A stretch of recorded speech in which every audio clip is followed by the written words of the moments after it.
Hello everybody, welcome back to my Halloween special, and today not only is it a special for a Halloween movie, but it's also a 20th anniversary review for the movie that started the iconic Twisted Pictures franchise. If that's not enough to tell you what movie I'm talking about, I am talking about James Wan's Saw. I first saw Saw when I was maybe 12 years old, and that was about maybe a year or two after it first came out.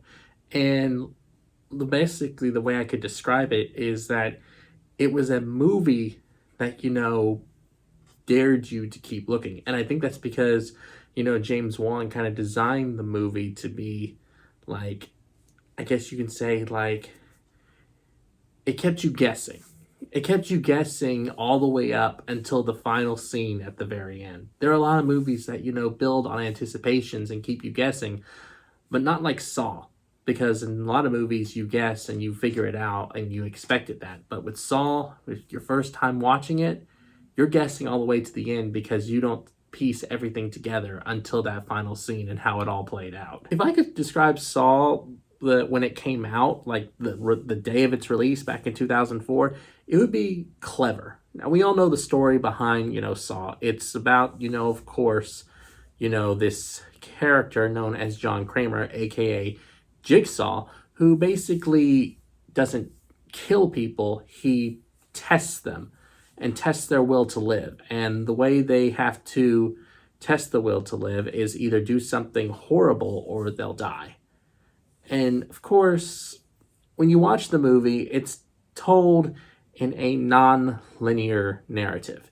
And this basically means that, the movie doesn't happen in order. It's like a sequence of events that build up to where we got to, but nothing you watch is told in chronological order, which is actually probably the part that makes you guess so much. Another interesting thing about Saw is the fact that there are technically main characters and supporting characters here, but in my opinion, almost every character in Saw is technically a main character because everything that happens in the movie somehow all connects with each other, and every character somehow connects to the events that are happening, and basically they are all part of Jigsaw's game. One of the most iconic scenes in Saw is, of course, the Amanda Young scene where, she's strapped to a chair and she has, the trap over her head, which is arguably one of the most famous traps of the Saw franchise. In order for Amanda to live, of course, she has to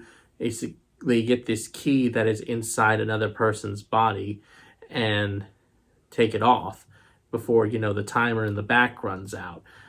And of course, the thing that terrified me most about that scene wasn't actually the fact of whether she would get it off or not, but it was actually the ticking stopwatch. When she stood up and that stopwatch started ticking, wow, that was really scary.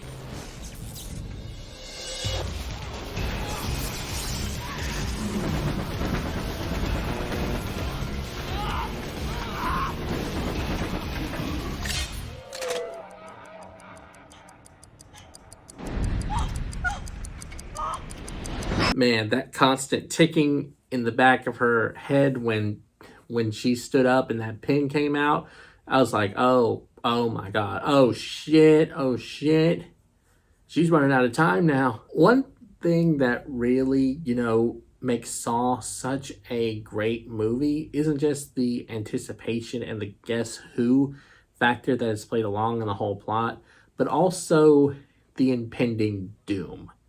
Well, I mean, I don't really mean as in doom, as in, that, we know that they're going to die, but the fact that we know that something terrible is going to happen, but we just don't know when it's going to happen. Saw has been such an ingenious film, even now, after 20 years, because it has a clever way of pulling the audience into the situation that the victims are going through. And it actually makes the audience ask themselves, would you do this?